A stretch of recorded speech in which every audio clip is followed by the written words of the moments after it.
नमस्कार। मीनाक्षी के संग जीवन के रंग में मैं आपको एक बार फिर से आईब्रो बनाना दिखा रही हूँ।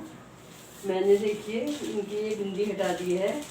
अब बिंदी के हटाने के बाद आईब्रो पे टैल्कम पाउडर लगा रही हूँ।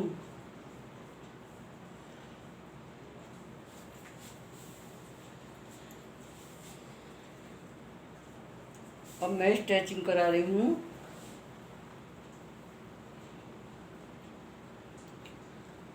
इनकी आईब्रो बहुत ज़्यादा मोटी नहीं है, सही है, लेकिन फिर भी इन्हें मोटी ही पसंद है। इस हिसाब से मैं इनकी आईब्रो बनाऊँगी, लेकिन ये आईब्रो फिर भी बहुत मोटी में नहीं कहलाती हैं।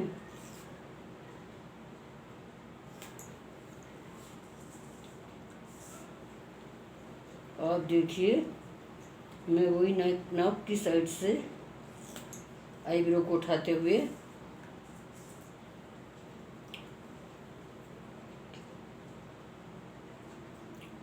बाल के अपोजिट डायरेक्शन में धागा चला रही हूँ।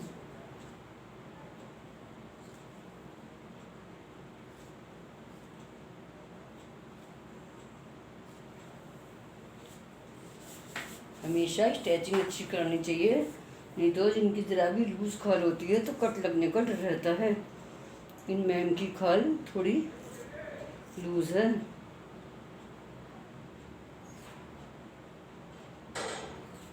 अगर ज़रा भी सावधानी नहीं बरती गई तो कट लग जाते हैं।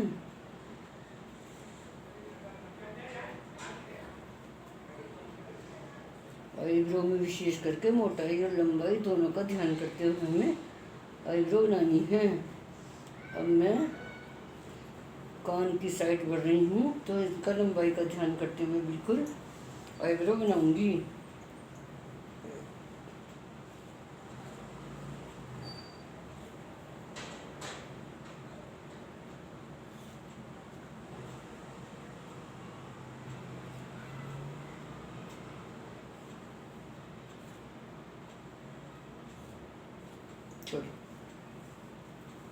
अब मैं छोटी कैंची द्वारा ऊपर से बाल इकसार कर रही हूँ। बाल में पहले भी बता चुकी हूँ आपको, ज़्यादा दबा के नहीं करनी चाहिए, नहीं तो बहुत बुरे लगते हैं। अब मैं माथे की साइड से आईब्रो बना रही हूँ। इसमें भी नाक की साइड से लेके कान की साइड को बढ़ते जाते हैं और हमारी आईब्रो बन जाती है। आईब्रो में बहुत हल्का हाथ रखना चाहिए, नहीं तो त्वचा फट जाती है और उसमें बहुत दर्द होता है, निशान पड़ जाते हैं, बहुत बुरी लगती है। अब देखिए, यहाँ पे एक आध बाल रह गए हैं। मैंने इनका हाथ माथे के ऊपर रखवा दिया है और अब ये बाल जो है बिल्कुल सामने आ जाते हैं। कई बार जो जिद्दी से बाल होते हैं उन्हें इस तरह से निकालते हैं। आईब्रो का तो अगर एक बाल भी बात गलत हो जाता है तो आईब्रो बुरी लगने लगती है। बस हटा लीजिए आप। हाँ, अब दोनों तरफ से पकड़िए। अब जो पलक पे बहुत नन्हे नन्हे बाल जो रह गए हैं उनको मैं हटा रही हूँ।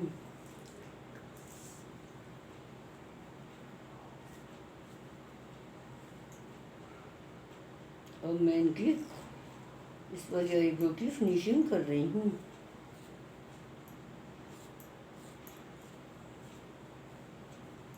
छोड़िए।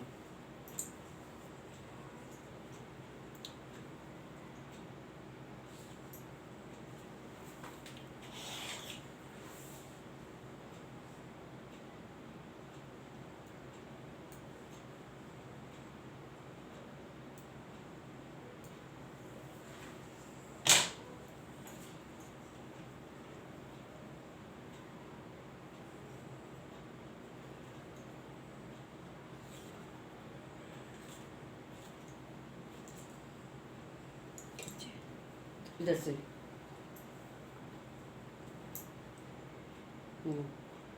लीजिए, जैसे स्ट्रेच अच्छा हो जाए।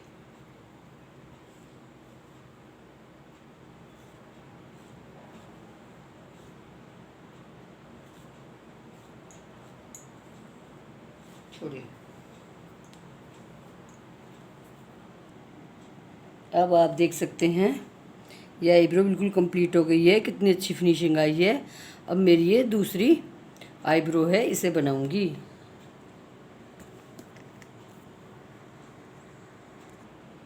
अब देखिए दूसरी आईब्रो पे भी मैंने टैल्कम पाउडर लगा दिया है। कोरोना सीजन के अंतर्गत हम पैड या रुई कुछ इस्तेमाल नहीं कर रहे हैं, इतने धुले हुए हाथ ही यूज़ करते हैं, क्योंकि एक दूसरे के टच होने का डर रहता है। इसलिए ये देखते हुए हम हाथ से ही टैल्कम पाउडर यूज़ कर रहे हैं। इस तरह एक दूसरे से इन्फेक्शन का डर भी नहीं रहता। अब आप स्ट्रेचिंग करिए। अब आप देखिए ये आईब्रो भी मैंने आपको कई बार बताया है कि इस चीज़ की और इस चीज़ की दूरी देखते हुए बनाऊंगी। ये भी मैं नाक की तरफ से ही शुरू करूंगी। अगर हम इस चीज़ का ध्यान नहीं रखेंगे तो हमारी आईब्रो ऊंची नीची हो जाती हैं। अगर बाई चांस कस्टमर हाथ लूज कर देता है, छोड़ देता है, तो आपको रुक जाना चाहिए और फिर से अच्छी सी स्ट्रेचिंग करवानी चाहिए, नहीं तो कट लगने का डर रहता है।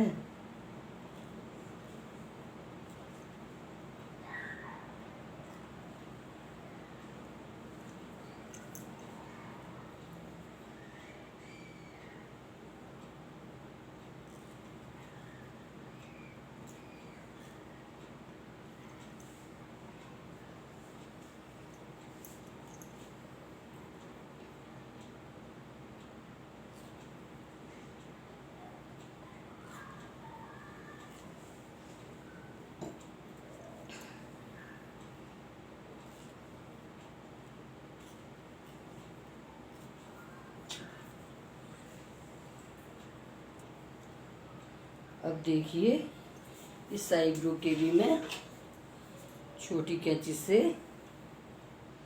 बाल सही कर रही हूँ। बालों को कभी ज़्यादा दबाना नहीं है। अब मैं माथे की साइड से इनकी आईब्रो बना रही हूँ।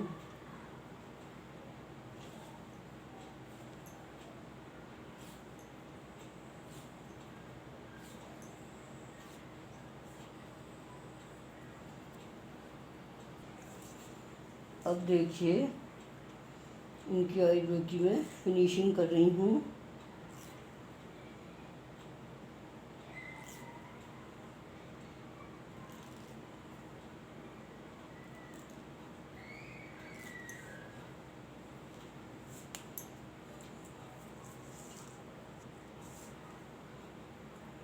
आईब्रो बनाने के लिए हमेशा ग्रिफिन 40 का धागा ही यूज़ करना चाहिए और वो कॉटन का ही होना चाहिए।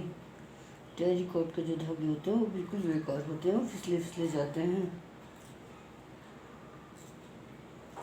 छोड़िए।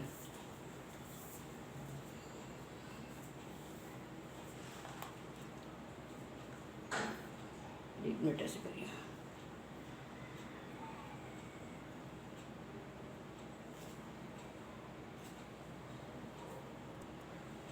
अब देखिए मैं माथे में बीच से इनके बाल हटा रही हूँ नाक के पास के साथ। अब आईब्रो की फिनिशिंग चल रही है।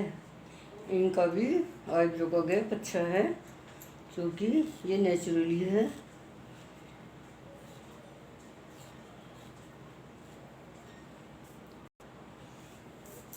आईब्रो कंप्लीट हो गई हैं।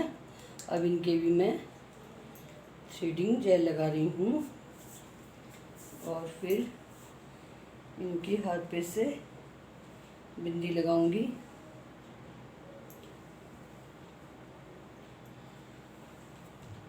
अब आप देखिए इनकी आईब्रो कितनी सुंदर बनी है।